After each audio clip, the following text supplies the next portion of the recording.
अपघात होऊन जवळपास आता आपल्यासोबत वरिष्ठ अधिकारी घटनास्थळी दाखल झालेले आहेत. सर, लाग लागल्यामुळे थोडं गरम आहे, त्याच्यामुळे ती बॉडी काढण्याचं काम सुरू आहे, ते लवकरच होईल. जखमी आता जे जखमी आहेत त्याच्यामध्ये धडकत गाड्या आल्यानंतर भरपूर गाड्या धडकलेल्या आहेत, 20 गाड्याची शक्यता आहे. त्याच्यामध्ये जे जखमी आहेत त्यांना आपण हॉस्पिटलला ॲडमिट केलेलं आहे ऑलरेडी. काही गंभीर आहेत, काही किरकोळ जखमी आहेत, त्या सर्वांना आपण हॉस्पिटलला ॲडमिट केलेलं आहे. आणि बाकीचा आता या ठिकाणी जो इम्पॅक्ट झालेला आहे त्या इम्पॅक्टमध्ये जे मध्ये कार अडकलेली आहे ते कार आता सध्या आग लागल्यामुळं ते विजळलेली पूर्ण क्रेन लावून ते पूर्ण दोन्ही जे व्हेकल्स आहेत मोठ्या त्या काढायचं काम सुरू आहे. आणि मधली जी गाडी सँडविच झालेली आहे तिचं पण रेस्क्यू करायचं काम सुरू आहे. आणि त्याचे जे आतमध्ये जे लोक आहेत त्यांचं आयडेंटिफिकेशन आहे. त्याचे मला विचारायचं की एकूण किती लोकांचा आतापर्यंत यामध्ये मृत्यू झालेला आहे, आकडे काय सांगताय?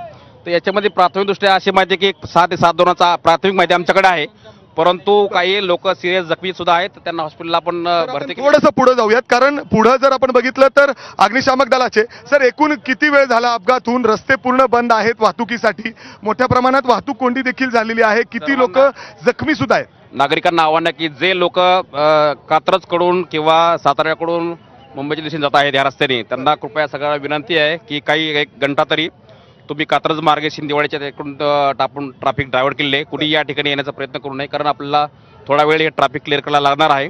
तर सर्व नागरिकांना विनंती की ह्या रस्त्याने कुणी ट्रॅव्हल करू नये. ह्या साईडला जो मुंबई टू सातारा रस्ता आहे तो पूर्ण सगळा फ्री आहे, तो मोकळा आहे, तो ट्रॅफिक त्याचा स्मूथ चालू आहे. सर, मला विचारायचं आहे अपघात नक्की झाला कसा? अपघात नक्की झाला कसा, काय कारण आहे?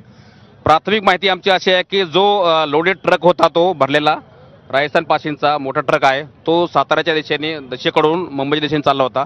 परंतु या ठिकाणी येत असताना नवली ब्रिज या ठिकाणी जो सेल्फी पॉईंट आहे त्या ठिकाणच्या त्या मेन हायवेवरती कदाचित त्याचा ब्रेक फेल झाला असं, कारण आपण जर पाहिलं तर हे खूप मोठ्या प्रमाणात स्पीड मास आहेत.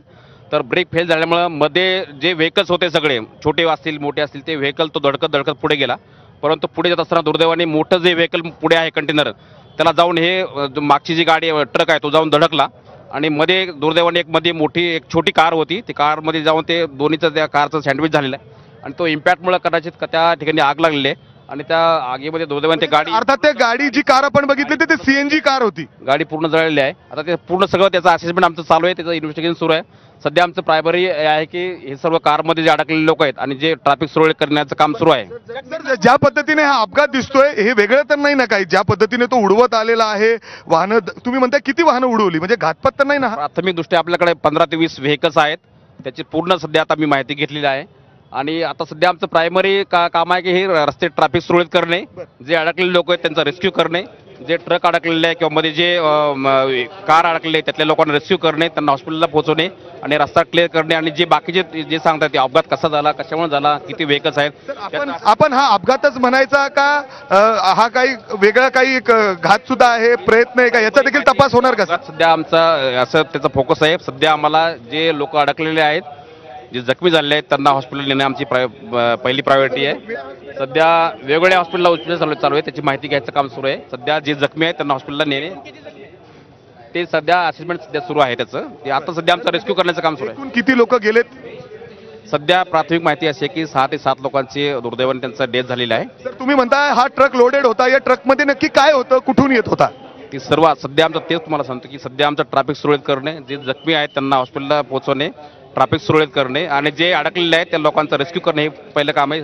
सर्व टीम त्या ठिकाणी लागलेली आहे, ॲम्ब्युलन्स आहेत, सर्व क्रेन्सला आपण मागवलेले आहेत, फायर ब्रिगेडची लोक पण या ठिकाणी अधिकारी कर्मचारी काम करत आहेत. ती आग लागल्यामुळे ते गरम आहे, ते लोक काढायचं काम सुरू आहे. ज्या ट्रकचं नियंत्रण सुटलं होतं तो ड्रायव्हर जिवंत आहे का? त्याचं काय, त्याला ताब्यात घेतलंय का? आपण काय केलं? त्याची बहुतेक त्याची सुद्धा डेथ झाल्याची शक्यता आहे, कारण तो त्याच्या आगीमध्ये त्याची पण डेथ झाल्याची शक्यता आहे. सध्या असेसमेंट आमचं सगळ्या दृष्टीत सुरू आहे.